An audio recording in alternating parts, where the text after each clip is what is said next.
guys, it's us here, my car Madman, and today we're going to show you our choices for the top 10 NES games of all time. Now, for this list, we'll be looking at games on the NES that show technical innovation, impressive graphics, and an overall good time. We will not include games that released on other platforms, but only games that released on Nintendo platforms at the time. So games that released on, say, the Sega Master System or the Sega Genesis do not count.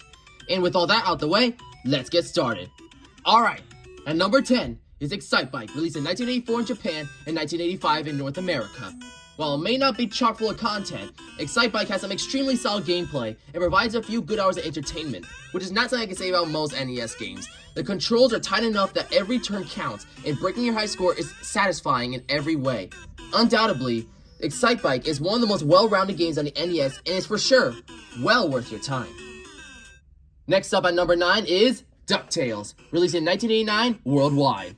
DuckTales is one of the most well-made games on the NES, and undoubtedly one of the best licensed games of all time. It has extremely good controls that hold up even to this day, and provides some of the most creative and fun levels you can play on the system.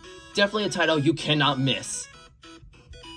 At number 8, we have Castlevania, released in 1986 across the globe. The game, and another game that we will talk about later, started an entire genre. And a big part of that was Castlevania's innovative gameplay and exploration that took gaming to another level. The graphics are quite crisp and provide many reasons for exploring the enriching world that keeps growing more and more as you traverse it. Without doubt, it is one of the shining titles on the NES, and one even people of today can get behind. At number 7, we have Mike Tyson's Punch-Out!, released in 1987 for the NES.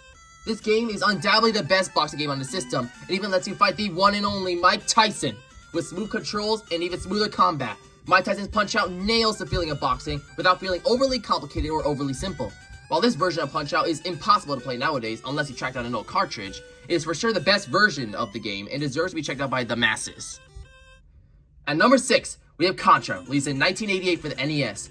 Still incredibly hard, yet incredibly rewarding to this day. Contra is an undeniable gem that has still managed to infuriate and intrigue players for decades. Even though it's super difficult, unless you use the infamous Konami code, Contra is for sure worth your time and is one of the best games on the NES.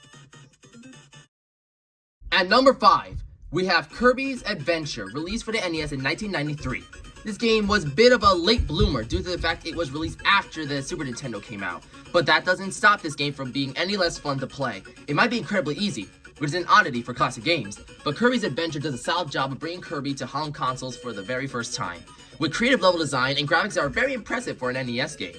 Kirby's Adventure is a game even the youngest of players can have a blast with.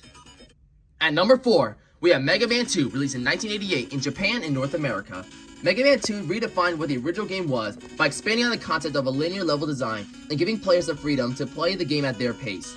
Not to mention, the game is ridiculously challenging, and death will become a common term if you manage to beat it, somehow. Still, Mega Man is more than worth a playthrough, and should definitely be checked out today.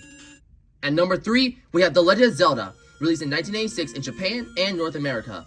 The Legend of Zelda is the grandfather of the whole action-adventure genre, as it not only kickstarted a successful and critically acclaimed franchise, but paved the way for many video games of its kind to follow. Even if it didn't age the greatest, The Legend of Zelda is such an important game that everyone should experience it at least once in their life, and it's still a standout in the whole genre. Plus, it introduced the save feature for most console games. So, there's that. At number 2, we have Super Mario Bros. 3, released in 1988 in Japan, 1990 in North America, and 1991 in Europe.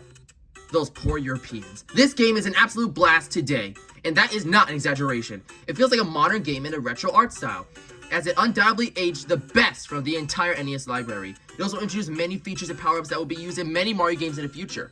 Super Mario Bros. 3 is a game that pushed its system to the limits and provides an excellent experience to anyone who plays it. However, it didn't quite innovate like our number 1 best NES game of all time.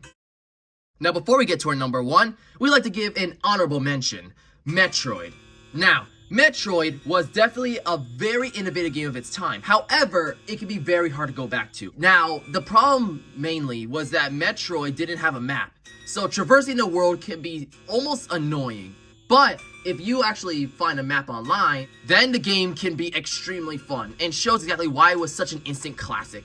That game and Castlevania, like we talked about earlier, created a whole genre called the Metrovania that is one of the most popular genres in all of gaming. And with that out of the way, number 1, we have Super Mario Bros., released in 1983 in Japan and 1985 in North America. It's a bit cliche, but this was the game that saved the video game industry from the horrible crash the Atari brought upon it, with some super smooth gameplay and an iconic first level, plus some of the most recognizable music arguably of all time. Super Mario Bros. Is a game everyone young and old can play and have a great time with, and is why we chose it as the best NES game of all time. So, what did you think of this list? Do you agree with our choices? What would you have chose? Please tell us in the comments below.